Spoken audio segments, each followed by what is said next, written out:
afterward, we cut to Summit nodding his head. But I think that was just him saying, yes, I can play the Aurelia more than the Azir. But we'll attack just in case Peanut stuck around his mid mid lane. Boy, here we go. Trying to dunk here on the fly. Already going to go for the flash.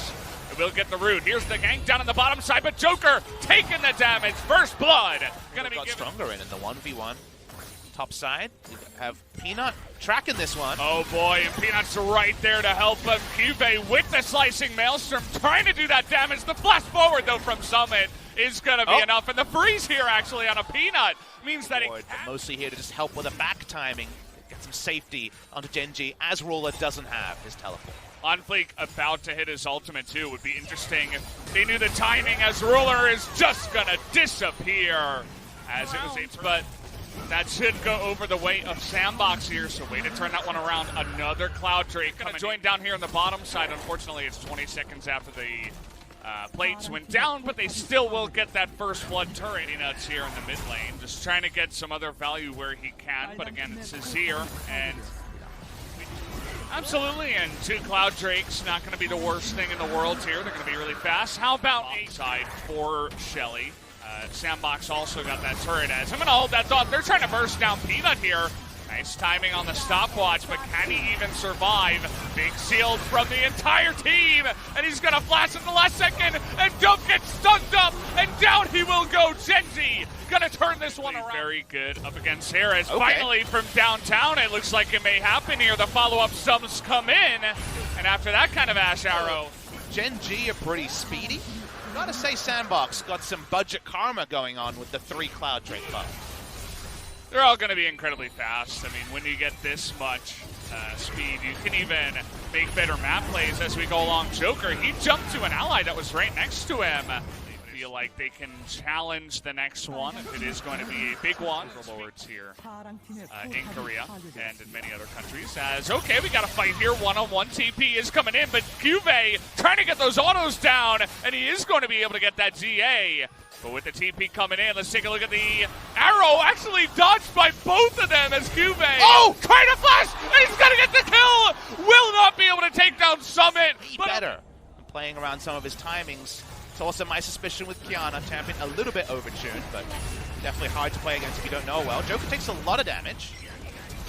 And now we're going for ults here. Finds life in the back. TP coming in. Summit looking for that big ult. Finds 3 in the back line, but he's going to be stunned up. Cuvee also TPing in, and he's now going to be frontlining. We'll see if they can take down Joker here. They will get him through the Unbreakable as GenG goes trying to come on in here and stop them. We'll see what they can do. They have a decent amount of poke here, but they're looking to turn now with the shields, flashing on in, trying to sweep them away, but OnFleek goes down, and Dove gets too low. GenG pick off another, and they're looking at the Baron again. Ash Arrow gonna miss onto Ghost, trying to keep him away, but no way for Ghost alone to contest this objective. A short-range AD carry, 1v5, no, will go the way of Sandbox. Pick up the shields, oh my. GenG get the Baron, they get out. And suddenly, we're fighting again. All right, well, Ruler just doesn't die. He is, though, as I say that, as finally the shield's going to disappear. Peanut in the middle of 5, as we didn't know how position for this, remember, as the game goes on, their front line when the shields are down is very brittle. We'll see how much Sandbox can get from this. You can see that against the Baron minions, it's not exactly easy, but they're still going to be tanking it up and going for this inhibitor. No one can walk up from GenG. They're too scared. They're too swishy. Azir still has his ult ups. We're going on to the Elder here from GenG. Summit looking for that wraparound, but we've seen this story before. Cuve's really good at scouting out these sort of flanks. Arrow is going to go wide. The binding lands again. They're going to discourage them as Ruler taking a lot of damage there, actually, and the shields were a little bit late as this fight's still going on. This is going to be the one fight to decide it, Valdez. All right, GenG looking to back away. We're going to leash it as Fly picks up that blue. GenG are on a timer more than Sandbox. They have no mid lane inhibitor. This is so tricky for them. Oh, it's definitely rough, and now the river has been taken by Sandbox outside of that one ward. Wade is still slow pushing in mid. It's going to take time to actually threaten the Nexus. Someone has to back. It's going to be Cannon. Cannon goes back, is going to show now. TP coming. Immediately TPing as the binding gonna land again. Good AoE damage. As the stun goes down onto Cube, and on Fleek taking a little bit too much. The arrow goes wide though. As Summit actually, on Fleek is gonna be burst down here. Summit's all alone now on the bottom side. A good stun will happen, but now that the jungler is down, Sandbox have to back away from this. They actually lose the war of attrition. They go too far in. Ooh, Summit will Cube. die. Oh no! Oh, Summit gets his... And GenG are going to get both buffs now after all of this. Yes, Kennen couldn't kill off the Aurelia after the GA, but they're going to lose both buffs. TPing short range just to try to get the inhibitor before Baron goes down. And he absolutely will, and the thing is, he can rotate to the bottom side too, maybe get a little bit of chip damage. How much time can they waste? It's so unlikely that Joker can start the wave. They didn't. They tried to start the Baron. That doesn't work. And now it's Elder Dragon, Baron buff, stacked up for at least one more minute. And all GenG fans are saying, please, no more negative Baron buff power plays. Still do have a lot of potential pick power on the side here as, okay, Doug just getting out of there, and that means that GenG want to go for that engage. Peanut stunned up for a little bit too often, but now we do have the double buff, and the push is coming in, and all of that poke with the Elder Dragon buff is just the Karma shielding and Cuve's insistence on zoning. Cuve walks up. That's a lot of chunk damage. Oh boy, and that's even without the Elder, as Peanut is just in the front line and disappears. That's way better, and GenG looking for that pick. Ooh, Peanut this time is going to dodge. We're trying to ult onto Fly here, who does flash away. But now ultimate, no ultimate here onto the Sejuani. We're starting up the Elder Drake once again. And in this standoff, you'll take the completed items on Sandbox side. Can they make something happen? Arrow hits on Fleek.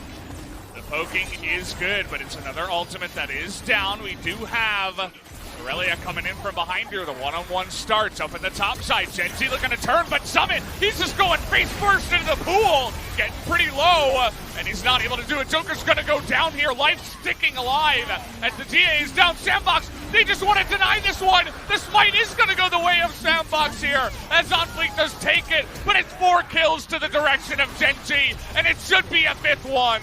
As frontline healthy, and I think GenG have done it. Looks like it. No reason to go for that Baron. That would be more of an inch than anything. Might as well just take the kill, take the win here in game number 1. As well, see you later, Ghost. You're going to go down to just an added number there to GenG, but a very long game here. 47 minutes goes the way of GenG. Sandbox getting Elder Dragon, but they also get a game. Because I thought game number 1, Dove was a super passenger, and he ramps up the aggression.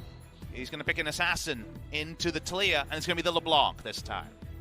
They've got a good chance to make it to Worlds. Do you think that, well, I'm going to have to hold that thought as no Black Shield come in, and Joker is dead. See you later, Fair Flash. He can't Black Shield. He just dies without doing anything. Sandbox, I believe it would have been around a back time. A real start onto the objective. Summit might be caught, top side. Oh, he is so caught here. The stun is going to be followed up by Cube, and that's going to do it. 2-on-1, another great off and get away from harm's way. As Cube, though, is going to get the slow here on a Summit. There's that stun. No flash. Teleport comes in, but they want to get the kill here on the Karma first. Now let's see what Sandbox can do. And Slicing Maelstrom, saved for the perfect time. They're going to win this fight for now, as Onfleek desperately trying to take down the cannon, but he can't. And GenG already gets 3 kills, and they're looking for more. As Joker's getting low, they get a 4th one on the backside, as Dove will be the only surviving member of Sandbox. GenG is smurfing on they're going to take down that bottom turret. They're going to try to get Shelly here, and Ghost teleported into that fight in the top side. There's just way too many things that went the direction of GenG. We're going to pick up a Cloud Drake here. Youngie after that tournament. Speaking of Fly, Talia lying in wait here. They're ahead of this play as well. Here comes Talia. Kyube's flashing into that one. Not sure about that, as maybe a little bit overconfident this time around. Talia not going to do a great job against these two, but here comes outer when you've got the global advantage. Pretty nice for GenG. Riller just dancing around. Can they even get those groupings off? Because right now they're getting picked around the map. Summit does not have his flash, and you can see that Peanut does not even have to use Impale. Turret, a red buff, they're trying to get everything. What can Sandbox do? The original thought there to rotate to the top. On the Karma is mostly about utility. The Klepto procs were never going to come in. This was for laning phases. Oh, that's a lot of damage. Yeah, Ignite actually ticking down as Summit's going to die again. Didn't have to even guess on that one as Olaf is going to go down. Ruler just stomping forward, saying, this is my turf, get out of here. This is not just combined. They can hope that GenG make a mistake with that many sticks in the Baron. Let's see when they do this here. Going to try to go for that one. It's a smite from light. But usually that's in service of a play and an objective somewhere on the map. But that was just a kill while everything went wrong everywhere else. And unfortunately, I mean, she's got double penetration with the Oblivion Orb, finished Ludens already. She's got no friends though. This is no friends LeBlanc because they're down 10,000 gold, and that's not LeBlanc's fault. Yeah.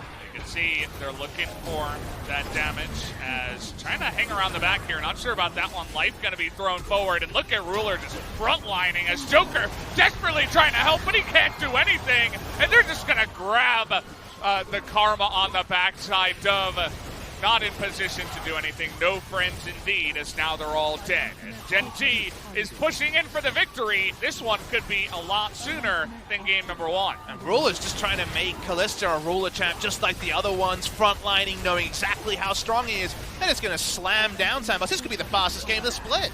It's going to be a big one for sure. A very fast game will go the way of GenG here. 23 minutes. Dove looking for another kill. He's going to be 3-0 by the end of this game, but they just got killed. Negative nicknames and stuff and saying, look, I understand how it is. I need to level up.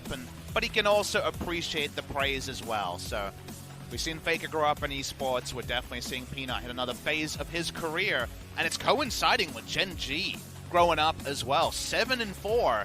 Look at the difference between first and fifth. It's almost nothing. And if Afrika win, guess what? It's almost nothing between first and sixth.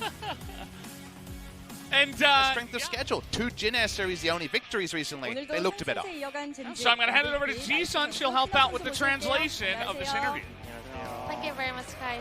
This is Ji-Sun with today's interview translation, and we'll be hearing from Life Peanut from GenG. They took down the #1 team, and they're now on a 3 matches winning streak. So I'm really happy that we remained our winning streak. So I'm really happy right now. And Peanut, game #1. You were tanking 60k damage on Trundle. How was today's match? Well, my personal performance in game #1, it was okay. So I'm really happy. And this is our first 3 matches winning streak. So it feels really special. So let's go to game #1. First pick Karma and Lux, which is a rotate champion for many different lanes. Why did you end up playing Lux? I'm better at Lux than Fly, so that's why I played it. Then did you guys share any tips in playing Lux together? Well, I'm much better than him, so sharing advice is actually a big loss for me, so we didn't have any special conversation. So the final team fight in game #1 was a very tricky one, but GenG pulled it off really well, so let's go through the highlights. So we were able to hear the mic check here, and everyone's just shouting out Irelia, Irelia. So he was trying to flank over there, so I asked Cubit to just mark him. And then Irelia just came in, so we were just trying to focus on Irelia first, and then we were able to win the team fight. So in this team fight, I was doing my best to protect our teammates, so same goes to the final team fight. Especially I was in a position where I can just protect and defend all my teammates in the back line. And Peanut, your ganking is on point. So do you really realize that your performance is getting better? Well, since we are winning, I guess my performance is improved. I want to believe so. And a lot of fans and the players are even calling you the God Peanut. So are you satisfied with that nickname? 별명이 무관심보다는 관심이 더 Well, 높기 때문에 no attention is the saddest part, so actually I'm really happy that people made that nickname for me, so it's gonna be a positive nickname as far as I can perform really good, so I like that nickname. And game number 2, you also had a very clean bot lane gank in the early phase, so let's check this out. How did their jungling path go? 두 번째 개복치를 먹은 상태여서 So I got the second scuttle, so I was able to hit level 6 faster than Olaf, so I just went for the bot lane gank, and it kind of worked out really well. 갱이었습니다. 자, 이렇게 계속 강해지고 있는 So 젠지입니다. GenG is keep evolving. 시원한 플레이 보여주고 있는데요. 다음 경기 And 상대가 your next opponent will be Kingzone. 올리기 위해서 정말 So 중요한 for 경기이기 GenG 때문에 to climb up higher, it's gonna be a very crucial one. So we're just gonna do our best based on the things that we prepare, and we're gonna make sure to go for 4 matches winning streak. 강력이 더 멋진 모습 보여줄 수 Peanut, 있을 what 것 about you? 같은데, 네, 어떠신지 팬분들께 We are so 한마디 hyped. Any message for the 다음 fans? 경기 킹덤전도 So 많이 the 준비해서 Kingdom match, we're gonna 다연승 prepare really 성공 hard. 보고 싶고요. So I just wanna hit 저희가 이제 4 matches winning 분위기 streak 좋을 for 때 the first 이기고 time 또 in 언제 GenG. 이기겠습니까? 네, 꼭 So we 이기도록 are in a great 하겠습니다. momentum, so we're gonna make sure to take down Kingzone next time, or this time around. 끊임없는 젠지의 상승세 앞으로 더 So GenG 높이 is keep raising, 올라가시길 so 기대해보겠습니다. we'll be looking forward to 인터뷰 more, and 감사합니다. thank you very much for this interview. So this will be the GenG end of 라이프 the interview 선수, with 피넛 Life 선수 Peanut from 함께했습니다. GenG, and I'm gonna pass it back to our casters. Thank you. Thank you, Ji-sun, for the wonderful translation.